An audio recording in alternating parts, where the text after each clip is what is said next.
We'll be dealing with two main topics. One is the Dune box office. Secondly is the Cosmonaut reaction video.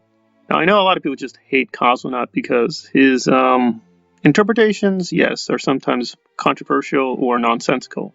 And some people have compared me to Cosmonaut. I think not in a good way. And I agree, he's a bit erratic. But on Dune, I think he can mostly be trusted. He does know the source material. And he knows his stuff a little bit, though we'll disagree with his interpretation. But first, let's get to the box office. And it is mostly positive news. Dune looks like it's going to make 40 to 50 million on this weekend. But it's a bit of sad, tragic news because the Chinese box office is a little disappointing, but that's due to an outbreak of the virus. There's a new outbreak of cases. It's not as strong as it should be. As Xinhua News, I know a little Chinese, by the way, has reported this. There's a lot of propaganda films that are in the Chinese market now. I'm not going to go too into this, but basically, modern Chinese history, which I taught for a little bit. Essentially, the party is celebrating an anniversary, so there's just a lot of patriotic/propaganda films.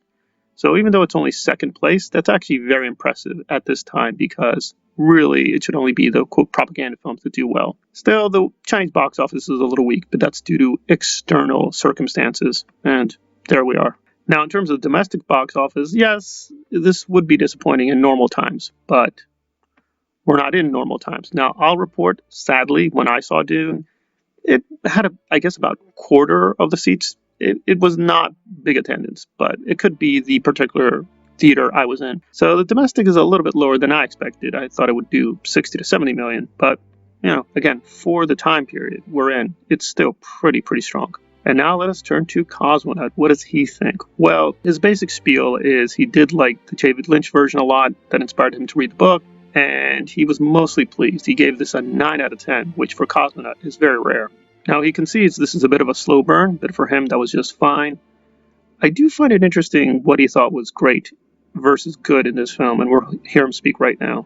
Is kind of just a normal soldier in the book, and in this movie, Jason Momoa is playing him as Jason Momoa. But I think it works here because he's the most likable character in the movie. His performance adds a lot of heart and charisma that is needed in a modern American adventure movie. I think, however, the best performance comes from Rebecca Ferguson, and I'm biased because Jessica is my favorite character in Dune, but she adds a lot of fear and uncertainty to the role, all without changing any dialogue and without making Jessica too vulnerable. Oh, and also, this is unrelated, but the characters in this movie, touch each other all the time, and once you notice it, you can't unnotice it. You get a touch on the shoulder, or a touch on the chest, or a touch on the back, or a touch on the face. It's not a criticism, I just think it's funny. However, I do think some characters could have used a little more love as far as their writing goes. Not everybody gets a lot of character work in this movie. Baron Harkonnen is in this movie a lot, but his intelligence and personality don't shine through as much as I'd like. He's just kind of here to be scary and nasty, which is delivered perfectly, but I would have liked more of his traits to be shown to us. But the worst treatment is definitely with Dr. Yue's character. This is one of the most important characters in this story, and we don't have a single scene where we learn anything about him before the plot kicks off. In the book, there's a short scene where he talks to Jessica and it establishes his wife and his motivations, and I really expected that scene to be here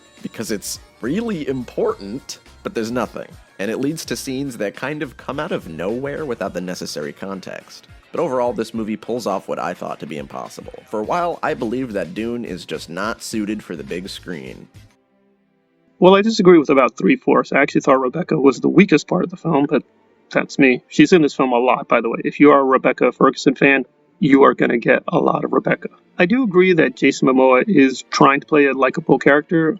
I don't think he's playing a trope, though. I think the character's pretty deep, and I don't think he's playing himself. But we'll disagree on that. I do agree, however, that some characters get a lot of focus, some characters get very little focus, and it's a little bit all over the place. I am stunned he thinks Yue had the worst story. I actually think he had one of the better than average stories. And I was going to say this is better than the Lynch version, which I admire a lot, but they do a couple of things, as he notes. They leave out a lot of critical scenes and dialogue. I didn't mind that they got rid of the Lynch scene. I thought his ending was very anticlimactic and out of character. Yue would go down trying to really have it even with the Baron, whereas here he just dies. And that's it. And that was a little disappointing. So I didn't like that at all. So overall, we agree. It's a very strong film. My own rating was close. It's 8.5, not 9 out of 10. But Again, we agree this is a rock-solid film. Non-readers and people new to the mythology are probably going to like this a lot more. He thinks this is really made for the hardcore Dune fans, so it's interesting. He thinks this is made for the hardcore Dune fans. I think the opposite. This is really much more friendly to non-fans. But we are in agreement this is a great film. It should have a sequel. People should at least give this a shot, and even if it's not for them, then he does deserve to complete his story, and it is one of the best of the year. A lot of agreements, but a lot of disagreements with Cosmo, but overall, it's a much stronger video, although I found the whole touching joke thing a little bizarre, but that's Cosmonaut. Sometimes his jokey style will work for people, sometimes it won't. But overall, a good video and a strong take, one I disagree with, but at least it does try to take seriously what Denis came up with. I do find it a little weird here that he concedes this is very Shakespearean, but with the prequels, he doesn't care that they're Shakespearean. So, as always, he's not totally consistent, but that's Cosmonaut. Summarization, pretty decent box office. Could have been better, but external circumstances are depressing the box office. But it's hit $200 million, so it's made back its production budget. It just needs to make back the marketing budget, and it should make a profit, if not a big one, for Legendary and Warner Brothers. I disagree that this is only for hardcore fans, but I think a lot of details that Cosmo goes through are interesting. I do agree that the characters could have been much better served or better distributed, but I disagree on Rebecca really being the best part of the film. But as he says, Jessica's his favorite. I actually don't think this is a very good Jessica 2, but we'll discuss this in future videos. Thanks for listening.